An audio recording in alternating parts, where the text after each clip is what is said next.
Eritrean History for Ethiopians. I know the title is a little weird, but stick around and I will explain. The simple truth is that a lot of Ethiopians actually don't know much about Eritrea or its history. More importantly, they don't understand how we view our history. So I thought, this brief explainer, everybody could benefit from that. The goal is not to lecture or to prove anyone wrong. It's simply to create some clarity and, more importantly, at this time, especially at this time, where once again, Ethiopian politicians, Ethiopian elites are making revisionist claims about Eritrea and the way it became independent. That's actually pretty dangerous. Now, I'm hoping that a lot of open-minded young Ethiopians would look at this and learn a thing or two, and maybe they also have their own thing to say. We can back and forth on that, and at the end of the day, history doesn't have to divide us. It's on some things we can agree to disagree, but there are some irrefutable facts about history. So this message is for open-minded young Ethiopians who want to know more about Eritrea. More importantly, Ethiopians who don't want to be fooled by their own leaders for their narrow agendas. In history, it happened so frequently that Ethiopian elites, Ethiopian leaders, would use the lack of knowledge of Ethiopians about their own history and about Eritrea's history and the relationship between the two, and they have taken advantage of that in the past. And at this time, the current leaders are also trying to do that. So hopefully, the information that you find in this video, you'd find it helpful, and more importantly, you would use it to create clarity, to create understanding, to create peace. So let's get into it. Once again, thank you for sticking around.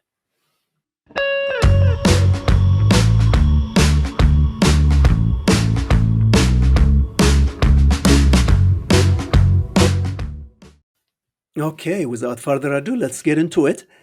And what I will be doing will be mentioning a few events in history, in recent history, to make a larger point. And the larger point is that Eritrea has its own history. It's not just a shadow of Ethiopia or a breakaway province or intertwined with Ethiopian history. Yes, there will be some overlaps in history, but as you will clearly see, that Eritrea has its own history and its wars knowing where that came from.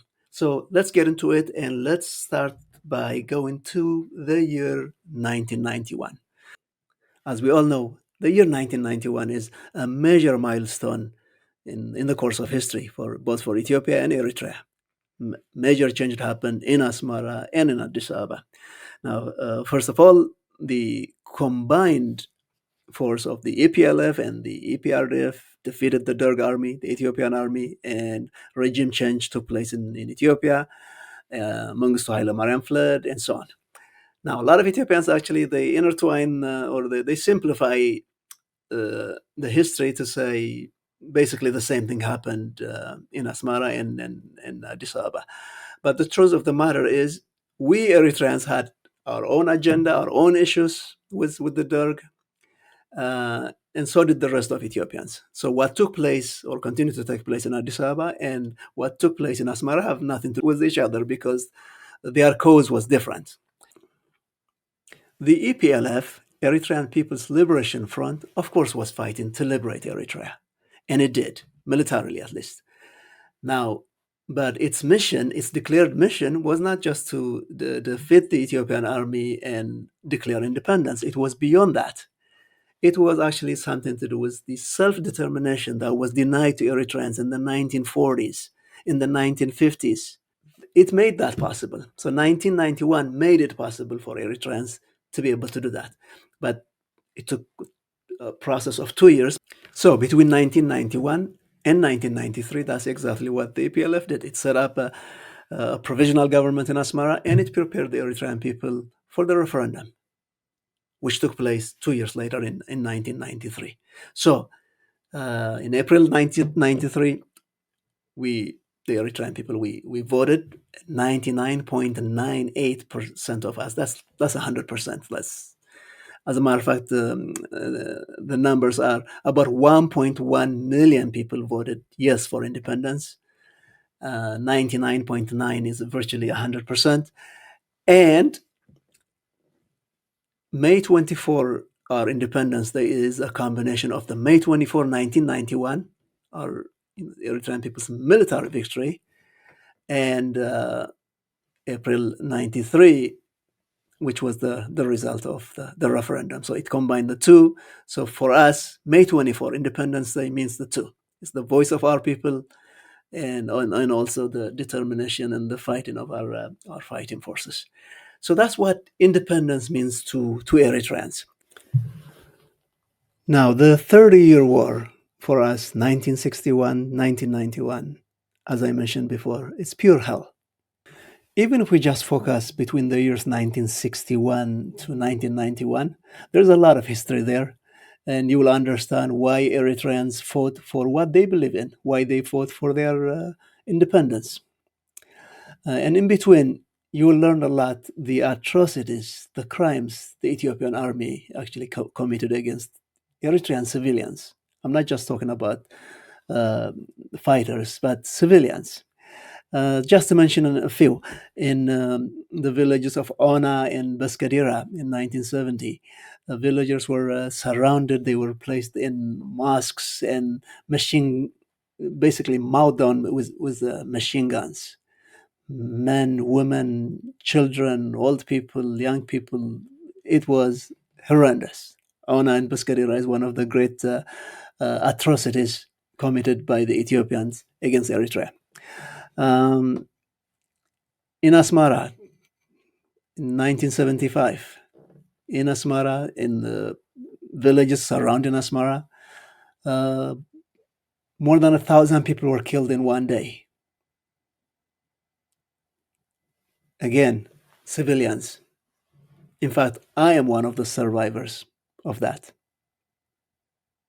We can mention atrocities in the villages of Wakriba and cities of Aordat and Barantu. A lot of atrocities against civilians. Um, Again, in the village of Sha'ib near Masawa. This is in 1988, towards the end of the war. About 500 villagers were actually surrounded, and this time they surround them and they run them over by tanks. This is well documented. Um, in Masawa in the 70s, and also around the time the war ended, when Masawa was finally liberated in 1990. The Ethiopian Air Force bombed it with napalm and cluster bombs and killed hundreds of civilians. So that is a combination or a culmination of Eritrean history. It's not whether a king or an administrator or a ruler was ruling over Eritrea. It was actually during those 39 years of Ethiopian administration, 10 years of federation, and 29 years. It was a story full of this. In fact, those 29, those 30 years were exactly like what I mentioned. Let's move on. Just outside of Asmara, there is a place called the Tank Graveyard. And it's a collection of destroyed tanks and other military vehicles that were collected from around the country. And it serves as a museum to remind new generation of Eritreans, what the price that was paid for independence. It's bad.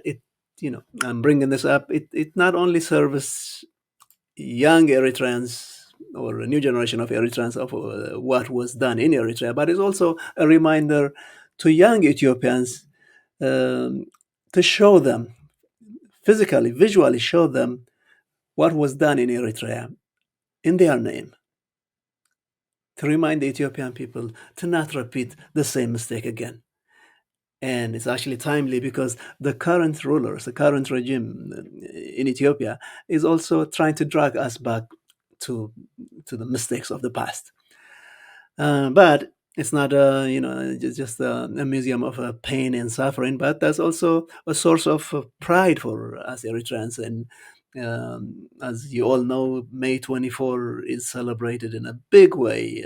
Independence is very, very important to Eritreans. And that's why we are always talking about sovereignty and the need to, to defend it vigorously, because we know what happened when we lost that. Yes, when we lost it. And that's where I think a lot of Ethiopians could actually use better information. Okay, so how did Eritrea lose its independence if it didn't have it before 1991? Let's go to that. To make that point, let's connect some dots. And let's start with the year 1930. 1930 was a very important year in Ethiopia. That is the year Emperor Haile Selassie got coronated and he became King of Kings. He took power in Ethiopia. And his coronation, the celebration of making him king in Addis Ababa was quite a big deal. In fact, very big deal in African history. In fact, even globally. It is said that over 70,000 people actually attended the ceremony. Over 70 delegates from around the world, leaders and princes. Governments sent their ambassadors and representatives and ministers, and it was quite a big deal, especially for 1930. Yes, the event was a big deal. So the question is, where was Eritrea, or what was Eritrea? Obviously, Eritrea was a colony under the Italians. It was an Italian colony, and has been an Italian colony before the king was even born. At that time, when he was being coronated king, Emperor Haile Selassie was aged 38 in 1930, so which means he was born in 1892. And Eritrea has been an Italian colony before he was even born. Um, in fact, officially at least 2 years before he was born, but the Italians been around starting at least 10 years before he was born. So if we are talking about this parallel history of Ethiopia and Eritrea, and we are now in 2025, 100 years ago, Eritrea was under Italy, and Ethiopians were doing their thing. So at least we can go back so far 100 years, and Eritrean and Ethiopian history has been parallel. So history was taking its own course in Ethiopia and Eritrea separately. Now let's take a look at the map, the Ethiopian map that the Emperor Haile Selassie was taken over, and that it looks like this, and it looks familiar because it looks exactly like or very close to the current Ethiopian map.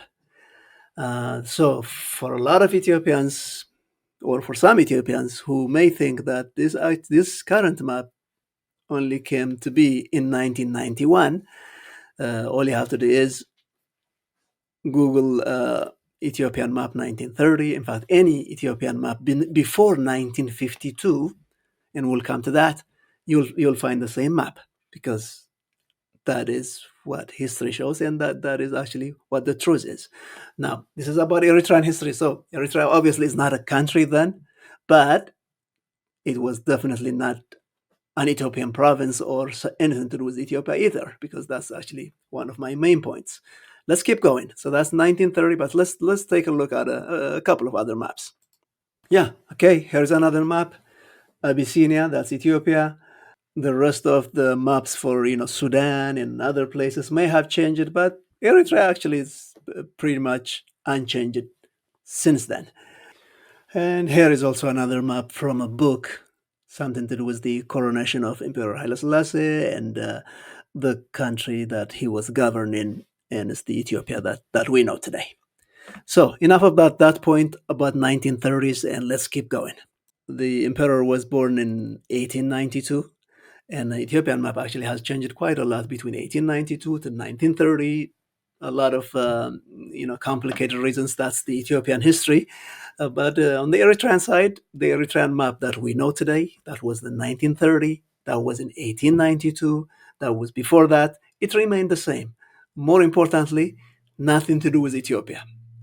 And I'm not saying this to actually making a wild declaration. That's actually what happened. That's what history shows. So, when exactly did Ethiopian and Eritrean history start to overlap? I would say 1941. Why 1941? Actually, 1941 has something to do not only with the history of Eritrea and Ethiopia, but with the world history, World War II to be exact. So let's get into that and how that came to be. So 1941 is an important year because of a major event, something to do with something happened earlier. I'm going to come back to why 1941, but let's go back to 1935. So in 1935, the Italians invaded Ethiopia. The Italians that were based in Eritrea. So Eritrea is their colony. Technically, Eritrea is under Italy, therefore Italian Eritrea. So from Italian Eritrea, they invaded Ethiopia in 1935. And 6 months later, Emperor Haile Selassie actually fled the country to London after fighting for 6 months. And over the next 5 years, that's where 1941 comes in, he was doing his best to convince the British and the Americans and the other powers and the French to kick out the Italians from Ethiopia. And they were there for 5 years. They took over in 1936. They made it to Addis Ababa in 1936.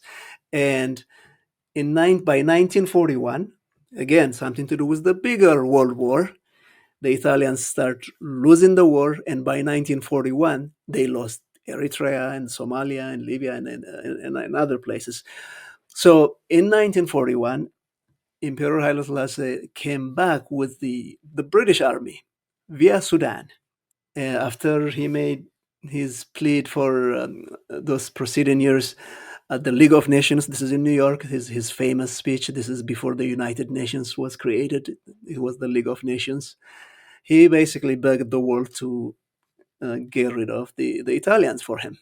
And eventually, that's actually what happened.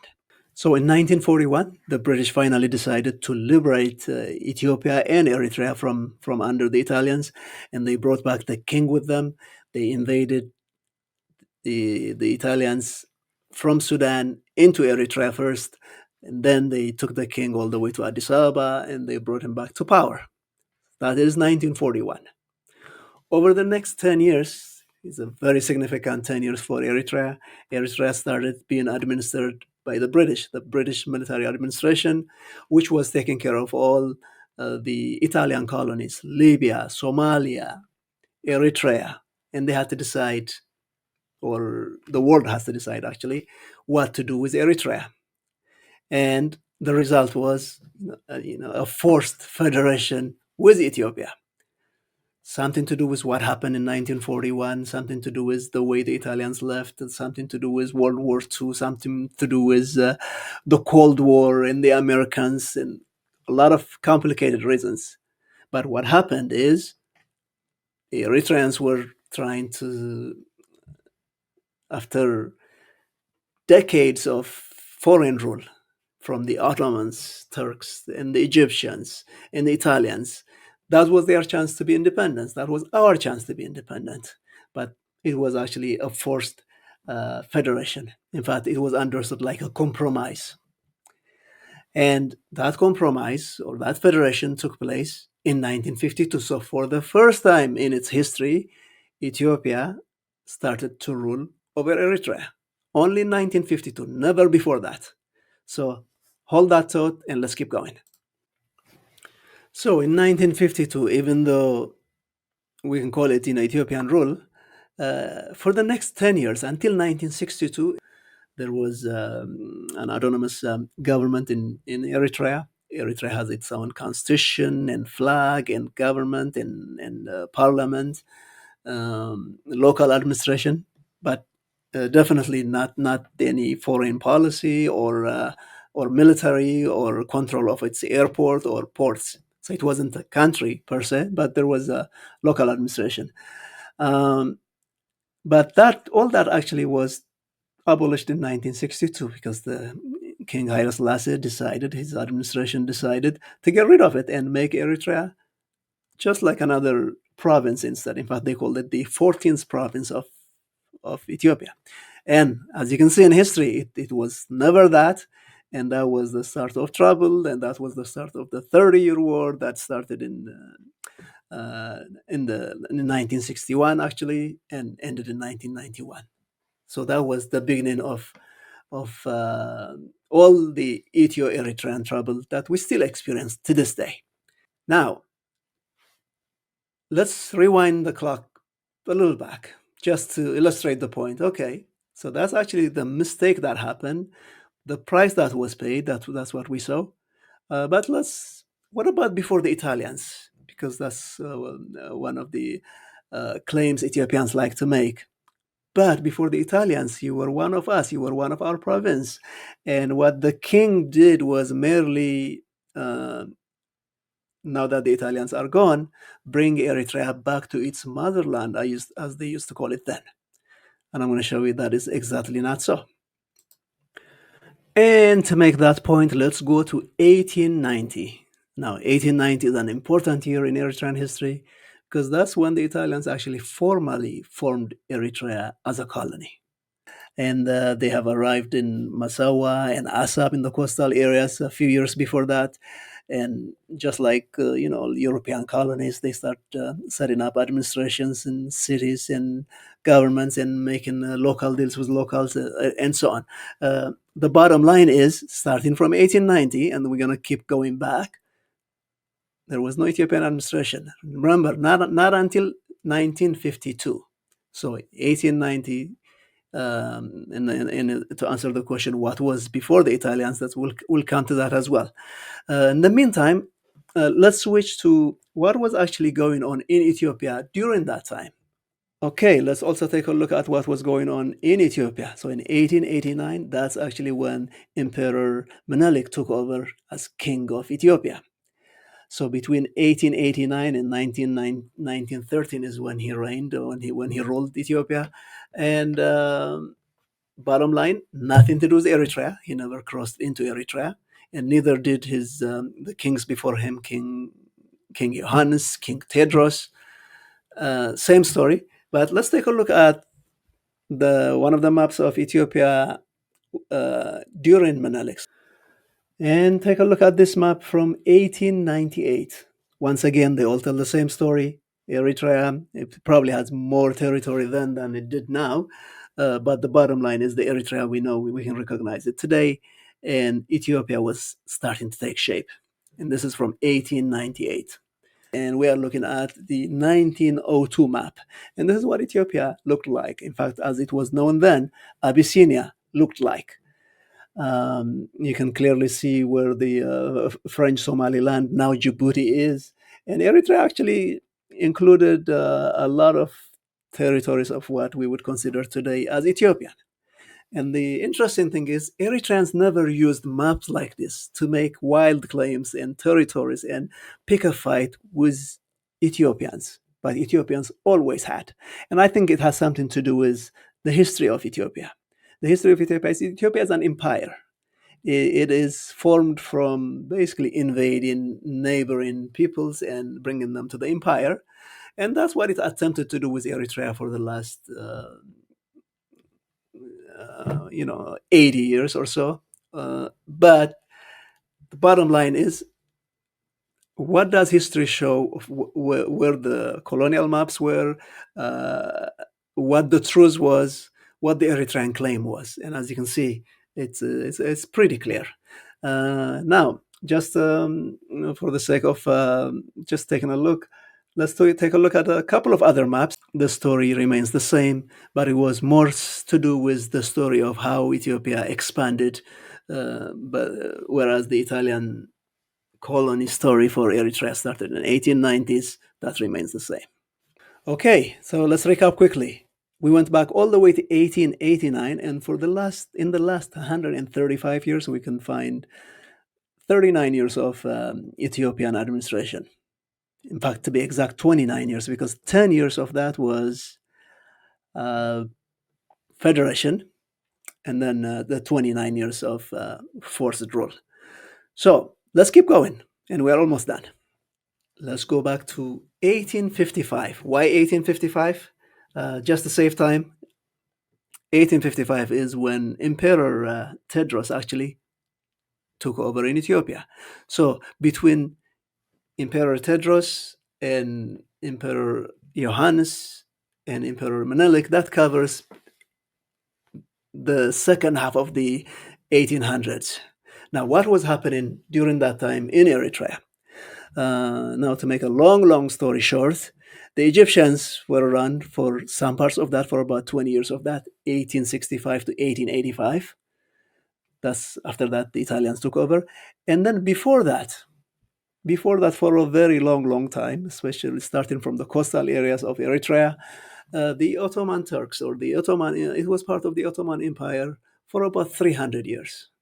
And history shows that the Ethiopians did not get any close to the coast at all.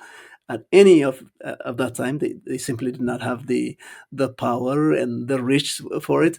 Not to mention local kings and local administrators. History showed that Eritrea was being ruled by, I don't know if you can call them feudal kings, but the same thing as what was happening in Sudan, the same thing as what was happening in Ethiopia and all over the Horn of Africa. Nothing different.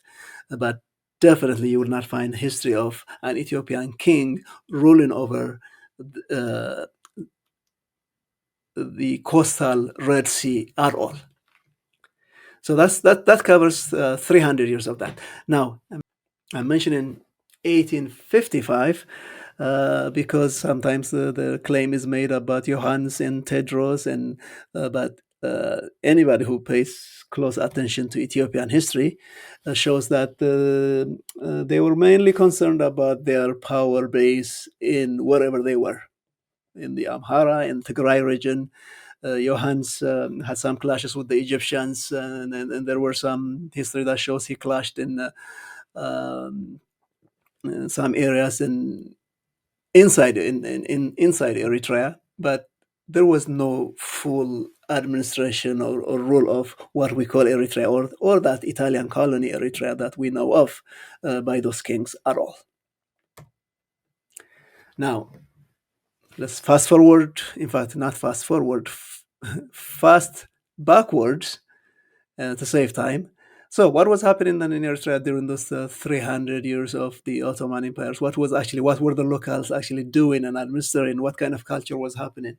What was Eritrea known for? Obviously, the name Eritrea didn't come to be until the Italians formally used it. And so before that, the area was administered or had names of Midr Bahari, Bahr Nagash, Marab Milash. Marab Milash means before the river Marab. So anything, once you cross the river Marab, as we do today, you cross into Ethiopia. Bahr Nagash, like Lord of the Sea. Oh, I love that name.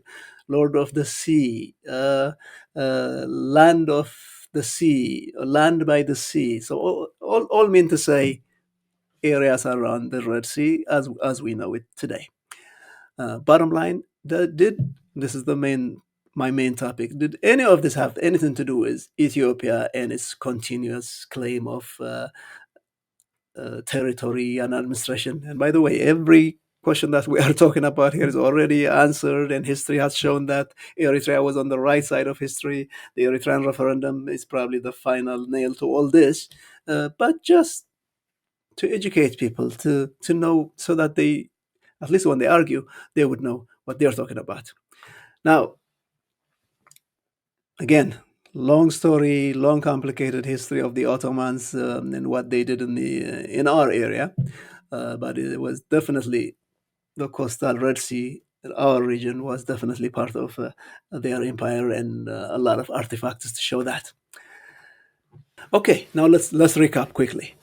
As I mentioned before, 39 years of Ethiopia, 11 years of the British administration after they defeated the Italians, 52 years of the Italians from 1890 all the way until World War II. Before that, about 20 years of the Egyptians. It was under the license of the Ottomans, but it was actually an Egyptian rule for about 20 years. Then, for about 300 years, and if we are counting 308 years to be exact, of Ottoman Turks ruling the area. Now, now let's go to the year 900. Yes, 900. That is the 900 years after Christ. So the year 900 CE. Now, why 900? Actually, that's the end of the Axum Empire, which started 100 BC, before Christ. And by the year 900, it was dwindling, and you can call it the end of the Axum Empire. By the year 900, the Axum Empire has ended. And then what followed actually after that, for at least, as historians would say, for about 200, 300, if not longer, between the year, say, 900 to 1200, there's kind of an information dark zone. Nobody actually knows what happened after Axum. For about 200, 300, even 400 years. So if those who studied it for decades don't know anything, no politician could just make this wild claim about what history means and how that applies to the modern world that we live today and so on. But anyway, bottom line is history is full of dark spots, and some of it people still have to discover what really actually happened. The bottom line is, let's go back to the kingdom of Axum. So as you can see on the map here, the kingdom of Axum is, you can't simply call that the history of Ethiopia. The history of modern Ethiopia or modern Ethiopia has nothing to do with that empire. Just like the Egyptian empires of the past have nothing to do with the current modern Egyptian uh, nation state. But for all intents and purposes, we can definitely say it is the story and the history of the people of Eritrea and the people of um, Eastern Sudan and Northern Ethiopia and Djibouti and parts of Yemen. In fact, Eritrea can say Axum is its history because it definitely involves the entire territory of Eritrea, but it's only partial parts of Ethiopia, Tigray and Amhara regions that are part of this story. The rest of Ethiopia has nothing to do with it.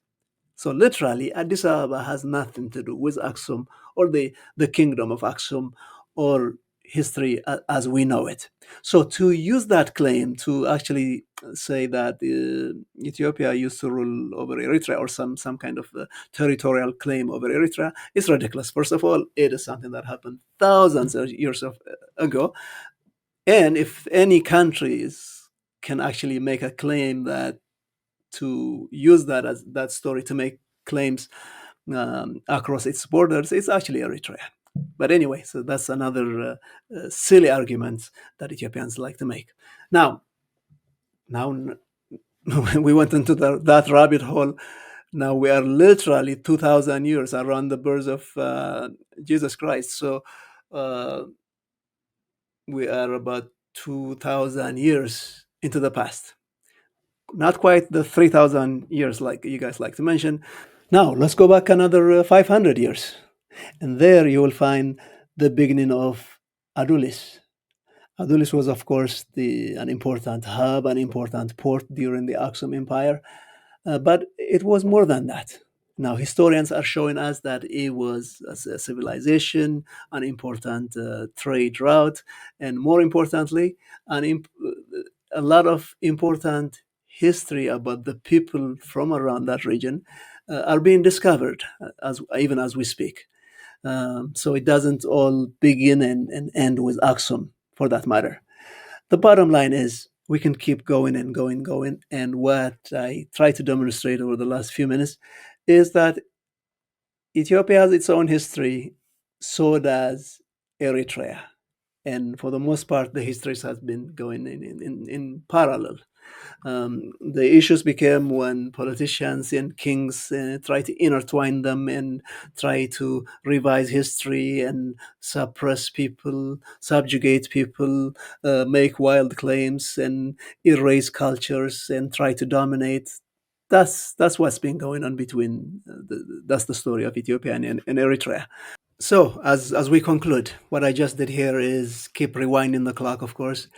And if I keep doing that, we'll probably find more of the same. more of the same of history of Eritrea, history of Ethiopia, history of the people of the region, people of Horn of Africa, people of the Middle East, people of Africa. That's not surprising there. The bottom line is we can keep doing that, and that's what I just did. In fact, I went all the way back to the beginning of the history of Adulis, which starts in the 800 years before Christ. So that makes it about 2,825 years till now. Almost that magical 3,000 years you guys like to mention. The bottom line is it's not only Ethiopians or Ethiopia who could actually stitch together stories of the past and say, make a claim for the realities of today.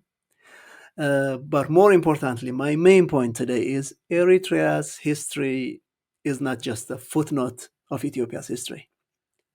It's, as you can see, it's a history on its own merit. It has its own path. It has its own ups and downs. Mostly nothing to do with Ethiopia. In fact, from all these years of almost 3,000 years, you will only find the actual overlap for less than 40 years. But the bottom line is, this is not to make anybody feel bad or feel wrong. It is to say, okay, if you look at history, we're probably going to find a lot of things that Ethiopians and Eritreans have in common than difference. But those differences should not be used for one against the other. And thankfully, I don't think you'll hear much of the people of Midr Bahari, the people of Bahar Nagash, the people of Eritrea, trying to invade the Ethiopian heartland and subjugate people and all that. You don't find much of that, thankfully. But the bottom line is, I hope you find some of this interesting, at least helpful. And if you think I made errors in some of the sections, I will stand corrected. Please comment and let me know. And if you like to see more explainers like this, please follow by subscribing, liking, and sharing. But thank you for sticking around and making it all the way through. I appreciate it.